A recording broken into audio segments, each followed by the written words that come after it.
Welcome to today's deep dive. We are really glad you're here with us to explore this one. Yeah, we have a massive stack of notes today. We really do. And we're drawing from a really comprehensive Wikipedia article today, plus various historical records. Right. And it centers on a story that completely challenges the conventional narrative of the American Wild West. Oh, absolutely. The mission for today's deep dive is to look way beyond those Hollywood myths. You know, the dusty cowboys and the cinematic shootouts? Exactly. Yeah. Because what we're actually examining today is a masterclass in survival, reinvention, and personal branding. We are diving into the life of Alice Ivers. Though history remembers her by a much more intimidating name, Poker Alice. it's just a remarkable narrative to dissect. It really is. For you listening, whether you're interested in how to navigate a heavily male-dominated field or, how to read a room, Or even how to turn a severe disadvantage into a regional empire. spot on. Alice's life serves as a phenomenal case study for all of that. She really weaponized the expectations of her gender to survive. In one of the harshest environments imaginable. Okay, let's unpack this, because to really understand Poker Alice, you have to look at where she started. Which is pretty surprising. Right, it's about as far from a dusty frontier saloon as you can possibly get. She was born in Devonshire, England, In 1851. right, to Irish immigrant parents. And then when she was 12 years old, her family crossed the Atlantic and moved to Virginia. And as a young woman, she was sent to an elite boarding school in Virginia. For the express purpose of becoming a quote-unquote refined lady. Which is just a striking contrast to where she ends up. It's night and day.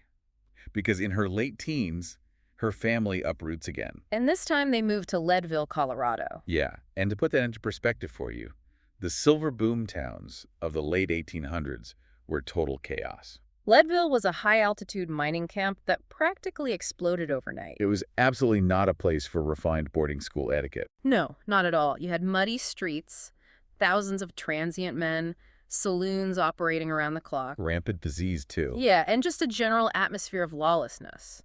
It was rugged and overflowing with miners looking to strike it rich. And it is in that chaotic environment of Leadville that the first major pivot of her life happens. She meets a young mining engineer named Frank Duffield. And they get married. Frank is a respectable guy, but in his spare time, he likes to play amateur poker. So he introduces Alice to the game. He teaches her the mechanics, and at first, she just observes. She's just watching the tables. Right.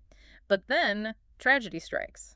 After only a few years of marriage, Frank is killed in an accident. He was resetting a dynamite charge in a Leadville mine. Which is just awful. Suddenly, Alice is a young widow on the frontier with absolutely no financial safety net. And this is where we see the concept of survival economics come into play. A woman in that era, in that specific frontier location. She had very few avenues for independence, The sources note she tried traditional women's jobs first. including teaching. Right, but she completely failed to make a living wage doing that. Because the frontier was built around male physical labor. And the social structure dictated that women were largely dependent on men for financial stability. Traditional domestic or educational roles paid pennies. She was in a dire financial position. So she looks at the one marketable skill her late husband left her with, and she pivots. She turns to playing poker and Faro to support herself. Wait, poker is one thing, but what exactly is Faro? That is a great question. Like, how does a boarding school graduate pick that up and use it to make a living? That is a crucial detail to her success. Faro was actually the most popular banking game in the Old West. Really? Even more than poker? Even more so than poker in a lot of saloons, yeah. It involves players betting on the order in which cards will be drawn from a dealing box. Okay, so it's a probability game. Exactly. And the reason it suited Alice so perfectly is that, unlike modern casino games, Faro is highly susceptible to card counting. And tracking probability. Right. As cards are dealt, a sharp player who can memorize the deck knows exactly what cards are left and how the odds shift. It requires a highly analytical, mathematical mind. And she clearly had that mind. Because she starts making a massive name for herself in places like Silver City, New Mexico. Winning huge amounts of cash. But the way she uses that cash is what really stands out to me. What's fascinating here is her overarching strategy. She didn't just hoard her winnings. No, she did something pretty wild with it. She would take these massive pots from places like Silver City, hop on a train, and travel all the way to New York City. Just to go shopping. Literally. To purchase the absolute latest, most expensive fashions. We are talking high society Victorian dresses. Hold on, though. Wearing high society Victorian dresses in a rough mining camp feels like it would make her a target, not a winner. You would think so, right? What was the actual strategy there? It was a highly calculated business investment. And honestly, a form of psychological warfare. By wearing these stunning, completely out-of-place dresses to the poker games, she completely disoriented her male opponents. Because men in these camps expected women to either be rough around the edges frontier workers Or traditional domestic wives. Exactly. A woman dressed like she was attending a Manhattan gala sitting at a Faro table threw them entirely off balance. It made them underestimate her intellect while simultaneously distracting them from the game itself. She completely weaponized their gender expectations. It makes perfect sense when you frame it as a psychological tactic. She built this incredibly specific personal brand. And in her prime, she is working in a saloon in Creede, Colorado. Which was actually owned by Robert Ford. The man famous for killing Jesse James. So she is rubbing shoulders with actual legends of the West. And her persona is unforgettable at this point. She's wearing these high-fashion dresses. She's constantly smoking cigars. And she always carries a .38 caliber revolver. It's the ultimate juxtaposition. But we have to remember the core of her success. The mathematics of gambling were entirely on her side. She was highly skilled at counting cards and calculating odds on the fly. In environments where men were often playing based on gut instinct, ego, or liquid courage. Mostly liquid courage, probably. Definitely. But her ability to remain emotionally detached and mentally track the deck gave her a massive statistical advantage. And the financials of her career really reflect that advantage. Because of her reputation, she started drawing huge crowds. Men were constantly traveling just to challenge Poker Alice. On some nights, she was pulling in up to $6,000. In the late 1800s, that is a staggering sum of money. She later claimed her lifetime winnings were around $250,000. Which translates to over $3 million in today's money. She essentially operated as a one-woman corporation. And like any smart corporation, she knew how to manage her public relations perfectly. She was operating in saloons, which were viewed as dens of absolute sin by polite society. Yet she endeared herself to the saloon owners by maintaining a strict, almost contradictory set of respectable values. The most prominent example from the historical record is her strict refusal to play poker on Sundays. That is quite the contradiction. Right. She is gambling, smoking cigars, packing a gun, but Sunday is the Lord's Day, so she refuses to deal. It seems so contradictory, but it was highly strategic. It allowed the saloon owners to point to her and say, hey, look, we run a respectable establishment. Poker Alice won't even deal on a Sunday. It provided her with a layer of moral armor in a profession that was deeply stigmatized. It was a performative boundary that kept her in the good graces of the community. Here's where it gets really interesting, though. Oh, her personal life. Yes, because as much as she was a calculating businesswoman, her personal life was just as pragmatic as her poker game. Let's look at where she ends up about a decade later. Around 1890 in Deadwood, South Dakota. Alice is working as a dealer at Bedrock Tom's Saloon. And there is a man working there named Warren G. Tubbs. He's a painter and a dealer. One night, a drunken miner pulls a knife and tries to attack Warren. And Alice doesn't panic. Not at all. She pulls out her .38 revolver, levels it at the miner, and threatens him until he backs down. And that specific incident sparks a romance, and she and Warren get married. The historical records regarding this marriage are actually quite a headache for historians, though. They really are. The sources offer very conflicting accounts of their family structure. Some records claim Alice and Warren had 7 children together. But other sources adamantly state they had no children together at all. And that Alice actually brought a son and a daughter into the marriage from a previous relationship. Making them Warren's stepchildren. There is actually a bizarre postscript to this family tree decades down the line. Right, the train track incident. A man named George, who took the Tubbs name and was identified as her son, is found lying on a set of train tracks in 1934. And he is saved at the last second by 2 women who pulled him to safety. He was 65 years old at the time of this incident, which puts his birth around 1868. So the timeline of her dependence is definitely complex. It is. But bringing the focus back to Alice and Warren, their story takes a difficult turn.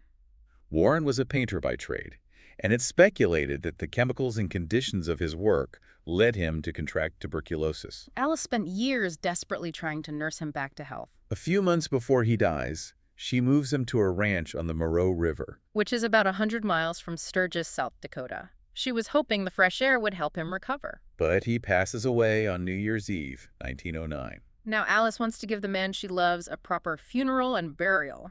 But it is the dead of winter in South Dakota. So she wraps his body in blankets, places him in their open lumber wagon, and hitches up a team of horses. And she drives that wagon herself for 4 days. Through snow-covered trails and freezing temperatures just to get him to Sturgis. A 100-mile journey in an open lumber wagon during a South Dakota January is a brutal physical ordeal. It is a profound display of grit. And when she finally arrives in Sturgis, she doesn't even have the money to cover the funeral costs. So she travels to Rapid City and takes a job as a bartender at a place called Black Nell's Resort. Specifically to pay off those burial expenses. She eventually pays off the debt, but she doesn't stay a grieving widow forever. Her third marriage might be the ultimate example of her cold, hard pragmatism. She eventually meets a man named George Huckert. George is a worker on a sheep homestead she is running. He is totally smitten with Alice and is constantly proposing to her. But she keeps turning him down. Until Alice falls behind on paying George his wages. Eventually, she owes him $1,008 in back pay. Alice calculates her options and realizes it would literally be cheaper to marry the man than to pay him the wages she owes. So she accepts his proposal. If we connect this to the bigger picture, it highlights how survival on the frontier forced people to view romance and marriage through a lens of strict financial utility. Love was a luxury. Economic stability was a necessity. Marrying your farmhand to cancel a debt sounds incredibly cold to modern ears. But for poker, Alice, who had already survived the death of 2 husbands and the collapse of her finances. It was just a practical ledger entry. George Huckert passed away a few years later in 1924.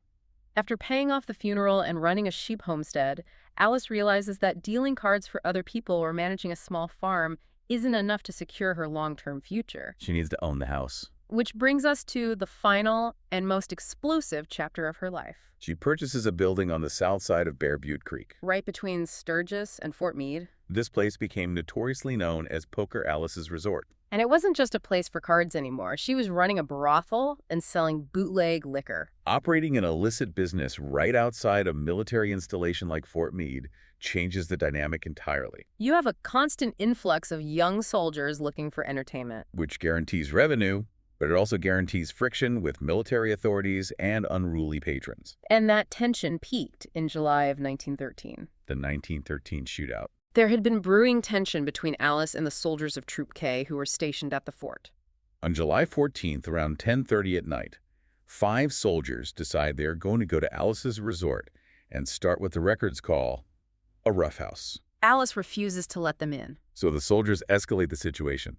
They start throwing stones through her windows. And, crucially, they cut the telephone and electric wires. They are systematically laying siege to her property in the dark. Cutting the communication and power lines is a totally predatory move. But they vastly underestimated her resolve. Alice grabs her weapon and opens fire into the darkness, landing 5 shots. She hits one soldier, Private Fred Kutzel, in the head, killing him. She shoots another, 22-year-old Joseph C. Minor, in the chest. The bullet passed just 3 inches above his heart, though he miraculously survived. She also struck 3 other people in the chaos, including a civilian. The police and the sheriff rushed to the scene. Alice and 6 of her workers, her quote-unquote girls, are arrested and thrown in the county jail. How does someone in 1913 shoot and kill a federal soldier and not spend the rest of their life in prison? The legal fallout is a perfect snapshot of frontier law. State's Attorney Gray of Meade County investigates the scene. He looks at the cut wires, the broken glass, and he makes a definitive ruling. Alice is completely justified. In that era and location, the law prioritized property rights and self-defense heavily. When soldiers acted as aggressors, destroying private property and cutting off a citizen's ability to call for help. The frontier justice system sided with the property owner. He determines she was acting in self-defense, so she is cleared of the shooting. However, the law still had to penalize her for the nature of her business. So she was officially charged and convicted of keeping a house of ill fame. And her 6 girls were convicted of frequenting it. Exactly. The local authorities tolerated her illicit businesses to an extent, but once bodies hit the floor, they had to assert some form of control. But getting locked up didn't slow her down much. Not at all. Her twilight years are a relentless string of run-ins with the law. In 1915, there is another shootout at her resort, where 2 soldiers and a civilian get shot. The police just write that one off as a booze fight. In 1924, her place gets raided for bootlegging. In 1925, she gets raided again and convicted for operating a house of prostitution. She is well into her 70s at this point, still fighting the law. It eventually catches up to her, though. By 1928, her luck runs out. She is facing actual time in the state penitentiary for her bootlegging and prostitution convictions. But she's in very poor health, and prison time would likely be a death sentence. This is where we see the ultimate testament to the relationships she built over decades. The local community doesn't cast her out, Instead, hundreds of community members come together and sign a petition. sending it to the governor of South Dakota, William J. Bulow, requesting clemency. And it works. Governor Bulow grants her a pardon on December 20th, 1928. So what does this all mean? How do we synthesize the legacy of a woman who was a refined boarding school graduate, a card-counting math expert, A widow who drove her husband's body through the frozen wilderness. and a brothel owner who shot soldiers in self-defense? Her end was as uncompromising as her life. After the pardon, she finally retired. On February 6, 1930, she had to undergo a gallbladder operation in Rapid City. Given her age, there was concern she wouldn't survive the procedure. For a few days, she rallied, but complications set in, and she passed away on February 27, 1930. She was buried at St. Aloysius Cemetery in Sturgis with a formal sermon given by Father Columban of the Catholic Church. But even in death, Poker Alice managed to dictate the terms. The reading of her will is a defining detail in her story. When it was opened, they discovered she had completely disinherited her relatives. Her stated reasoning was that they had ignored her during her declining years. So in one final act of agency, she left her entire estate to her friends instead. Her legacy has lived on in remarkably diverse ways. She really became a fixture in pop culture. She was played by Susan Sullivan in the TV film The New Maverick. And by Elizabeth Taylor in a film literally titled Poker Alice. She appears in a Lucky Luke comic album alongside Calamity Jane. In the 1990s, there was even an English indie rock band from Stratford-upon-Avon that named themselves Poker Alice. It is an enduring legacy because she defies easy categorization. And this raises an important question for you to think about as we wrap up. We discussed how Alice strictly refused to play poker on Sundays to maintain her respectable image for the saloon owners. But looking back at the totality of her life, The illegal resorts, the bootlegging, the deadly shootouts. one has to wonder, did maintaining those small, performative boundaries of refined society actually serve as the psychological armor that allowed her to cross so many other severe legal lines without losing her sense of self? Was refusing to deal cards on Sunday the anchor that kept her from completely losing her identity in the chaos of her environment? The rules we make for ourselves when we are breaking the conventions around us are always the most telling. Thank you for joining us on this deep dive into the extraordinary life of Alice Ivers. We hope this analysis provides you with a new perspective on the figures who shaped the frontier. And encourages you to keep exploring the complex histories all around you. Until next time.